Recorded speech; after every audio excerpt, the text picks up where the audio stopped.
And going down. It's always just going down, I think. That's what I call it too. I just call it going down on a girl. I can't call it anything else. Going down on... I don't think I'll ever call it like being eaten out. It's oral sex. Like, I wish I had some funny name for it, but I don't. Rug munching. Muff diving. Chowing down on a fish taco. Cat scratch fever. Carpet munching. The list goes on. Most of the slang seemed kind of weird to me, so... A common misconception is that that's the only way that a girl can get off.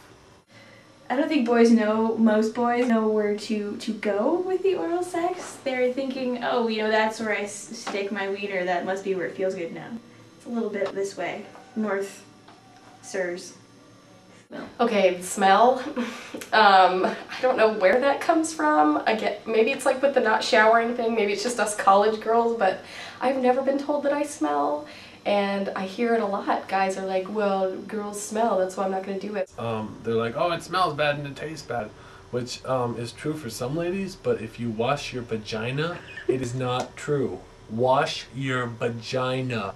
Most girls get more out of oral sex than they do from vaginal intercourse, and I'm not sure a lot of guys see it that way. A lot of guys just don't think it's that important. So I think it is. That porn actually equates with pleasure. The head bobbing thing and like the like crazy I'm a dog going ballistic on the peanut butter thing, not attractive. Most guys think they're really good at it, especially my age, because basically I think it definitely is easier to stimulate a female that way in most cases. So if you're not getting anything in any other way, if you get any kind of reaction from giving oral sex, every guy between the ages of like 18 and 25 thinks he's the god of oral sex. That's usually a good idea. I think it's good to have a dialogue about anything sexually before and after. It just makes it a lot easier and makes you a lot more comfortable with that person. Actually, for me, if somebody's going to go down on me, I kind of like it to be a surprise. I recently had no idea where the G-spot was until a girl told me. I think it's something to discuss if you're comfortable with it or not. I don't know, I think girls as a whole are just a little bit more squeamish about the oral sex thing, because I don't know, we're taught to be demure creatures despite the over-sexualization of society. I think it's important to talk before sex in all cases, because it means you have open lines of communication, that no one feels embarrassed to talk about anything specific if there's a problem, if there's something that's uncomfortable. But I don't have anything specific that I don't have like a talk that I give them beforehand. Now this is what I want you to do.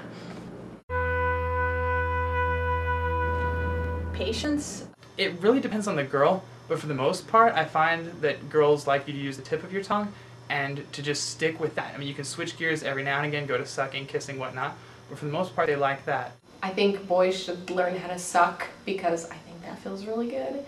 I think everybody is different and everybody likes different things. I'm not a big oral sex person, but I like the combo, fingers and mouth at the same time. On again, off again, and if you get bored, spell letters. G and Q especially. I'm not a big fan of biting or like the lapping. And don't just get down there, start doing some sort of repetitive motion and expect that to work. Having never actually gone down on a girl, I don't know any techniques. I guess variation is all I try for. Like she said with the other way, I don't like really know what I'm doing. Okay, so the clitoris is right here, and if we open it up like this, there's a G-spot right here. So it's right on the upper wall of the vagina. So what you want to do is, when you're going down on the girl, and this is not, oh, this is what you should do, this is what you must do because we have to disseminate knowledge of the G-spot. Bitches love it unequivocally. What you want to do, stick a couple of fingers in there, wiggle it around, you know? Go in real slow and easy. Don't like, ah, you know, but you want to, you know, just kind of wiggle it around. And bitches love that.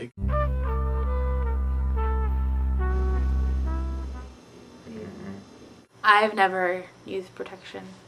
I've never used protection when going down on a girl.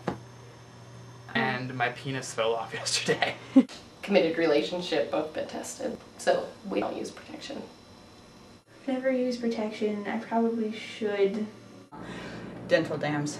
Terrifying things. Terrifying. They look like something out of like some sort of horror movie or maybe a health food store, some sort of fruit roll-up. They are not necessarily attractive. They don't smell good. They smell like latex. They don't taste good. It's awful. If you haven't been tested, use one at all times. Doesn't everyone expect them to be amazing, and then like when they fall short, you're just like. Enthusiasm makes up for ability. Ability is not like a big deal to me. If I want you to do something, I'll tell you. Always be open to ideas, because I think I've had an experience when I've tried telling people what to do, and they were like, I know what I'm doing. And then I'm like, you sure? And they're like, yeah. And then, okay. Length of time, like I don't expect to come whenever we have oral sex, because I just don't. I expect that it's going to lead to sex. Also, I think it is unreasonable to expect that your partner will be able to maintain that until you come, because it just sort of takes a long time, and you know, maybe you switch back and forth, but a few minutes, I mean, because your jaw just, it hurts, you know, eventually from leaving your mouth open, so. Length of time as long as it feels good. If I'm like, okay, stop, that doesn't necessarily mean you're doing something horrible. It might just mean there's way too much stimulation going on and I need a 15-minute break and then we can start up again.